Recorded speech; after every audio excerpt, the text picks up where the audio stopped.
প্রিয় দর্শক, আসসালামু আলাইকুম। আমার মাথার উপরের এই ভিডিওটি দেখুন। ভিডিওটি ভালো লাগলে শেয়ার করুন, লাইক দিন এবং কমেন্ট করে আপনার মতামত জানান।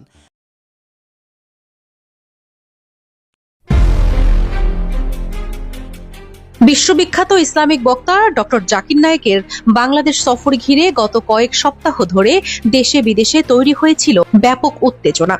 বহুদিন পর প্রথমবারের মতো ঢাকায় আসার কথা ছিল এই খ্যাতিমান স্কলারের, কিন্তু শেষ মুহূর্তে সরকারের এক সিদ্ধান্তে স্থগিত হয়ে যায় তার সফর। তবে আসার খবর হলো সফর বাতিল নয়, বরং সাময়িকভাবে স্থগিত করা হয়েছে। নির্বাচনের পর আবারও ঢাকায় আসার সম্ভাবনা রয়েছে ডক্টর জাকির নায়েকের। এই ঘটনাকে ঘিরে এখন আলোচনার কেন্দ্রবিন্দু বাংলাদেশ ভারত কূটনৈতিক সম্পর্ক এবং ডক্টর নায়েকের ক্রমবর্ধমান জনপ্রিয়তা।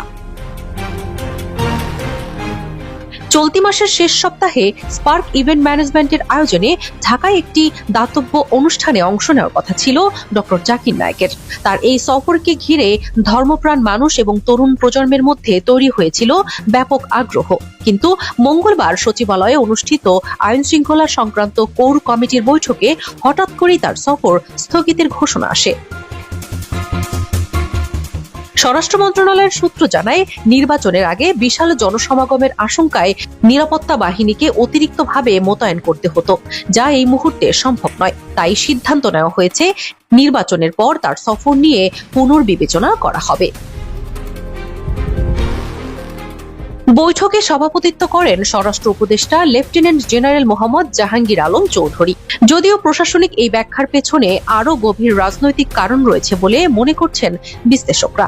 তাদের দাবি, ভারতের কূটনৈতিক চাপই ডক্টর নায়েকের সফর স্থগিতের মূল কারণ। ডক্টর জাকির নায়েকের সফরের খবর প্রকাশ হতেই সরব হয়ে ওঠে ভারত সরকার। ভারতের পররাষ্ট্র মন্ত্রণালয়ের মুখপাত্র রণধীর জয়সওয়াল সাংবাদিকদের বলেন, জাকির নায়েক একজন পলাতক আসামি। আমরা আশা করি তিনি যেখানেই যান সংশ্লিষ্ট দেশ তার বিরুদ্ধে যথাযথ ব্যবস্থা নেবে। এই বক্তব্য থেকেই স্পষ্ট হয় ভারতের কড়া অবস্থান।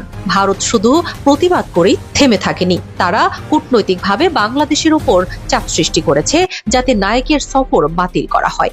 এমনকি ভারত সরকার নাকি আনুষ্ঠানিকভাবে তার প্রত্যাবর্তনের অনুরোধও জানিয়েছে, যদিও বাংলাদেশ এখন পর্যন্ত সে আবেদন মেনে নেয়নি। রাজনৈতিক বিশ্লেষকরা বলছেন, ভারতের এই অস্থিরতা আসলে ডক্টর নায়েকের জনপ্রিয়তা আর প্রভাবের কারণে।